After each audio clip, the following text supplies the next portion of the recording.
Hello, friends, and welcome to the Exams Made Simple. So, we are back again with the Hindu Complete Newspaper Analysis for 24th of January 2025. 24 जनवरी 2025 का the Hindu newspaper analysis देखेंगे।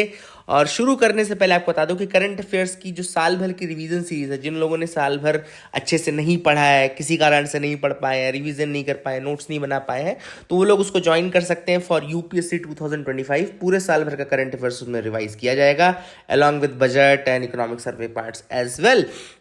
तो आप लोग join कर सकते हैं हमारे टेम्स आईएएस के ऐप से। टेम्स आईएएस का ऐप आप देख लीजिए और नीचे डिस्क्रिप्शन कमेंट में लिंक भी होगी। इसके अलावा लाइक करना जरूर करें लाइक को। अगर आपको कंटेंट अच्छा लगता है तो please do like it, do share it among your friends as well. और मुझे भी अच्छा लगेगा अगर आप लोग लाइक करेंगे, तो please do that from your and. आज के न्यूज़पेपर एनालिसिस को शुरू करते हैं सबसे पहले सवालों के साथ। इन सवालों के जवाब अगर आप देंगे तो आपको बड़ा मजा भी आने वाला है और क्वेश्चन भी बहुत अच्छे हैं। तो पहला सवाल आप देख सकते हैं, which of the following best describes the hawkish monetary policy. इनमें से कौन सा स्टेटमेंट हॉकिश मॉनेटरी पॉलिसी के लिए सही है? Options are increasing interest rate to curb inflation, B decreasing interest rate to encourage borrowing, maintaining status quo interest rate, and D targeting higher physical deficit. बहुत ही आसान सवाल है। हॉकिश मॉनेटरी पॉलिसी क्या होती है? तो मैंने आपको पहले बताया कि हॉकिश यानी कि टाइट मॉनेटरी पॉलिसी। टाइट यानी कि इंक्रीज कर दो इंटरेस्ट रेट और इन्फ्लेशन को कम करो। तो answer will be A in this case. I hope you got clarity regarding that. B question, दूसरा क्वेश्चन देखते हैं। A dovish monetary policy stamp. Dovish क्या होता है? तो हॉकिश का उल्टा डोविश होता है। तो आप इसमें देखिए कौन सा ऑप्शन इसका उल्टा लग रहा है आप लोगों को, ठीक है ना? तो इसका आंसर आप लोग मुझे कमेंट सेक्शन में बताएंगे, है ना? Do tell me the answer in the comment section. मतलब बहुत ही इंपॉर्टेंट सवाल है और नहीं बनेगा तो पूछ लेना, है ना? नहीं समझ में आया ना तो कमेंट सेक्शन में ये भी बोल देना सर नहीं समझ में आ रहा है, तो मैं बता भी दूंगा आपको।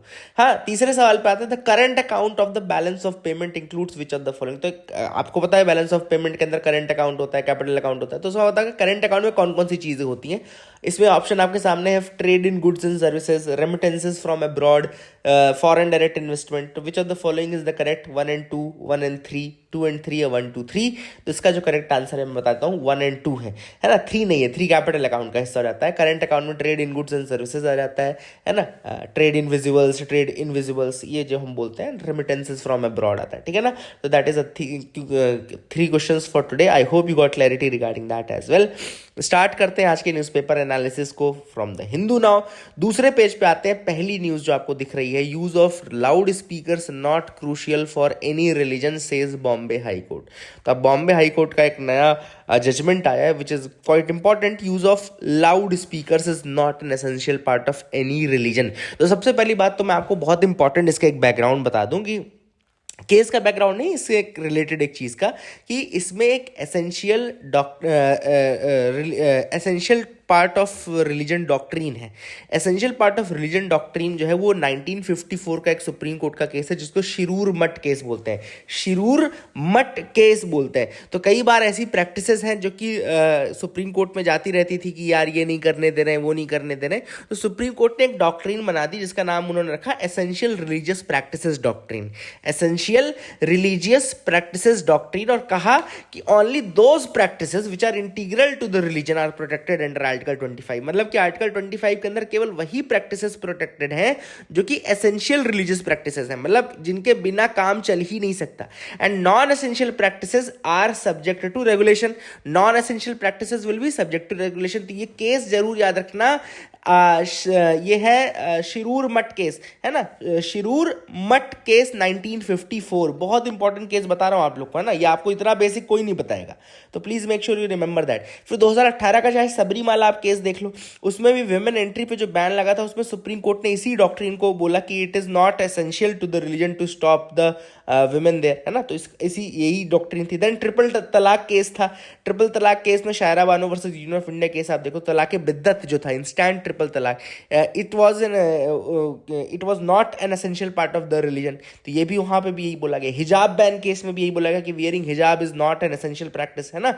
इसके अलावा शिव तांडव का भी एक केस हो चुका है 2004 में, जिसमें उन्होंने कहा कि तांडव is dance is not the important, is not essential for the religious practices. तो ऐसा नहीं कि किसी एक पर्टिकुलर रीजन के लिए अलग अलग, चाहे हमने सबरीमाला का जजमेंट देखा हो जो कि हिंदुज़म से रिलेटेड है, या फिर आप तांडव केस देखें, या फिर आप ये केस देखें तो ये हिंदुज़म वाले हैं। और ऐसे ही हिजाब बैन का केस हो, चाहे आपने Shayara Bano versus Union of India triple talaq का केस हो, तो ये अलग अलग रिलीजन, मतलब कि किसी भी रिलीजन में एसेंशियल प्रैक्टिसेस ही अलाउड रहेंगी, वही 25 आर्टिकल के अंदर प्रोटेक्टेड है। Non essential religious practices protected नहीं है ना। तो किसी भी व्यक्ति को ये नहीं लगना चाहिए कि कोई पर्टिकुलर रिलीजन को टारगेट कर रहा किया जा रहा है। और ये जो लाउड स्पीकर का भी केस है, it goes like that only.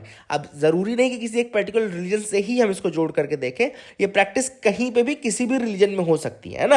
And चाहे हिंदुइज्म हो चाहे ये इस्लाम हो, किसी में भी हो सकती है। तो फॉर दैट रीजन कोई भी व्यक्ति इसको ये ना लेके चले कि ये this is for any particular religion and all.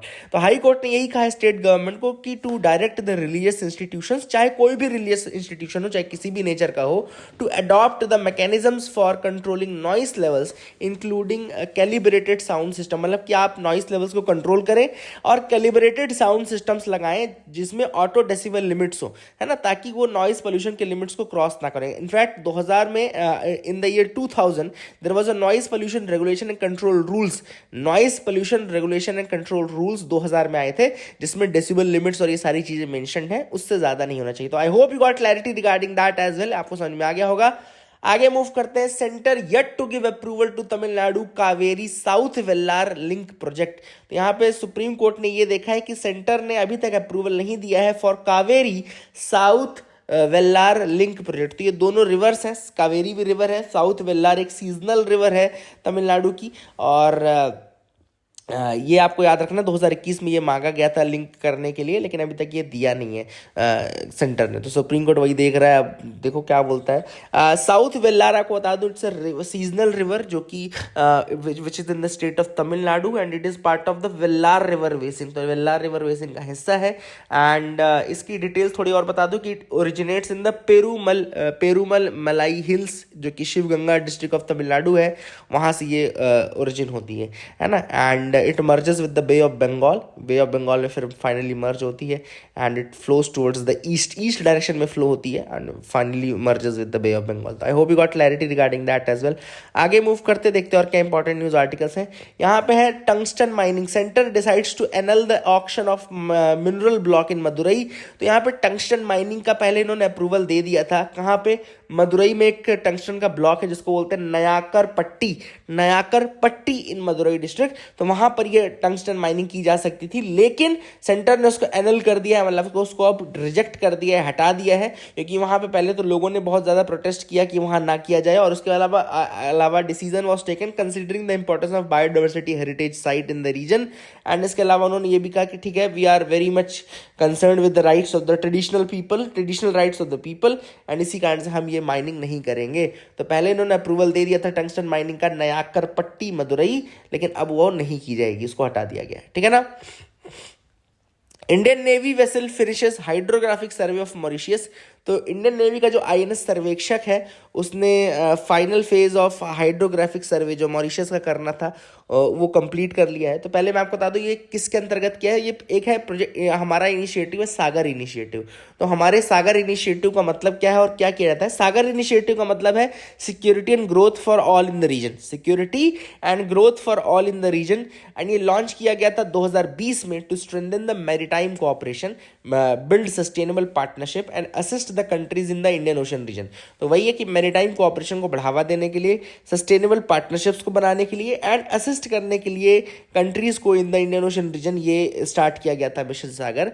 And this mission basically जो हमारी नेबरहुड फर्स्ट अप्रोच को, एक्ट ईस्ट पॉलिसी को, इन सब को शोकेस करता है। और इसमें मेनली जो की ऑब्जेक्टिव्स हैं वो है humanitarian assistance and disaster relief, HADR exercises करना, रीजनल स्टेबिलिटी एंड कोऑपरेशन को बढ़ावा देना एंड प्रमोट करना रीजनल सिक्योरिटी को, मैरीटाइम सेफ्टी को एंड इंडियन ओशन रीजन में जो कंट्रीज हैं उनके साथ अपने रिलेशंस को और स्ट्रॉन्ग करना, जैसे कि मालदीव्स, सेशल्स एंड मॉरिशियस। तो वही इसी के अंतर्गत ये मॉरिशियस के साथ ये किया जा रहा था। I hope you got clarity regarding that as well. आगे मूव करते हैं, देखते हैं और क्या इंपॉर्टेंट न्यूज आर्टिकल है।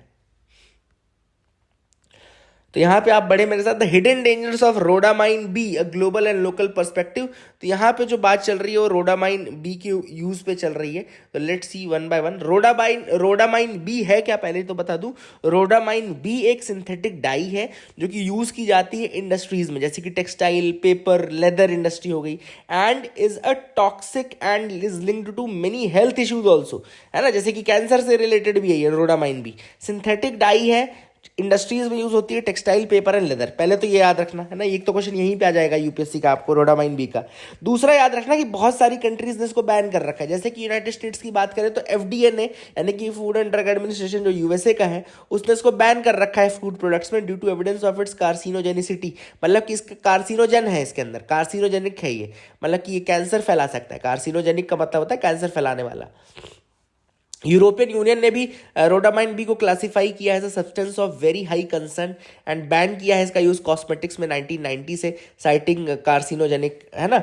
इंडिया में लेकिन दिक्कत है कि इसका बहुत ज़्यादा इलीगल यूज़ होता है ना। वो बुढ़िया के बाल आपने खाए होंगे, बुढ़िया के बाल में भी उसमें वो कलर किया रहता है ना, तो वो भी रोडामाइन बी ही है। एंड स्ट्रीट फूड में बहुत ज़्यादा इसका विजुअल अपीयरेंस दिखाने के लिए इसको यूज़ किया जाता है। तमिलनाडु में हालांकि इसको बैन किया गया है after detecting rhodamine B citing violations of food safety and standards act. Karnataka ने प्रोहिबिट किया है रोडामाइन बी का फूड प्रोडक्ट्स में, जैसे गोभी मंचूरियन में यूज होता था, है ना।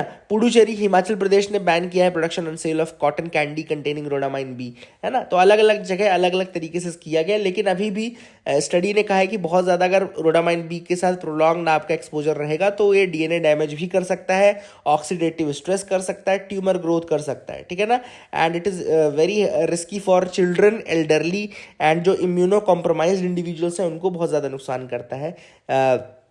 दिक्कत इंडिया के साथ यह है कि यहाँ पे फूड सेफ्टी रिसर्च इतना ज़्यादा स्ट्रांग नहीं है, प्लस प्रोएक्टिव मेजर्स और हम ऐसे लेते नहीं है, एंड नॉलेज गैप भी बहुत ज़्यादा है पब्लिक में, तो उनको अवेयरनेस भी नहीं है इतनी ज़्यादा। तो ये हमको स्ट्रेंथन करने की ज़रूरत है और इन्फोर्समेंट बाय एफएसएसएआई को इम्प्रूव करने की ज़रूरत है। ये चीज़ यहाँ पे ऑथर ने बताई है। तो I hope you got clarity regarding that as well. आगे देख लेते हैं, the India's winding road to end TB. अब यहाँ पे सबसे पहली बात आपको बता दूं कि जो हमारे गोल्स थे वो क्या क्या थे। जैसे एंड टीबी टारगेट, पहले तो हमने 90% रिडक्शन का टारगेट रखा था, 90% रिडक्शन का टारगेट था इन टीबी डेथ, 80% रिडक्शन था in new cases, and 0 TB affected families facing catastrophic cost by 2030, है ना। पहले ये टारगेट थे। फिर हमने 2018 में इन टारगेट्स को बोला कि नहीं अब हम ये 2025 में ही कर लेंगे, है ना। We said that we will complete this in 2025, but कोविड-19 पैंडेमिक हो गया, बहुत सारी चीज़ें हो गई जिस कारण से हम ये सब नहीं कर पाए, और इसी कारण से हमारी जो डेडलाइन है वो जहाँ तक है पूरी नहीं हो पाएगी। This is what the author says in this article, कि हो सकता है कि हम अपने टाइमलाइंस को मिस कर दें, है ना। This is very much possible. World health organisation के अकॉर्डिंग जो ग्लोबल ट्यूबरकुलोसिस रिपोर्ट है, याद रखिएगा, वर्ल्ड हेल्थ ऑर्गेनाइजेशन एक रिपोर्ट निकालती है जिसको बोलते हैं ग्लोबल ट्यूबरकुलोसिस रिपोर्ट। तो उसमें ये बोला गया है कि इंडिया जो है सबसे ज्यादा, the global burden of tuberculosis is more in India, and India continue to lead in the global TB burden. बहुत ज्यादा केसेस टीबी के इंडिया में है, और टीबी डेथ भी बहुत ज्यादा इंडिया में होती है, स्पेशली जो ड्रग रेजिस्टेंट टीबी केसेस हैं वो और बहुत ज्यादा इंडिया में है, टीबी डेथ्स बहुत ज्यादा इंडिया में है, and all these things are there, ठीक है। अब ऐसे में ऑथर ने इस आर्टिकल में यही डिस्कस किया है कि किस तरीके से हमारे स्टेप्स हैं लेकिन क्या वहाँ फुलफिल नहीं कर पा रहे हैं, तो वो मैं आपको एक एक करके बता देता हूँ। तो अब देखो, ये सब तो हमने बात कर ली कि टारगेट क्या था, पूरा करना था कब तक, कब हमने रिड्यूस किया।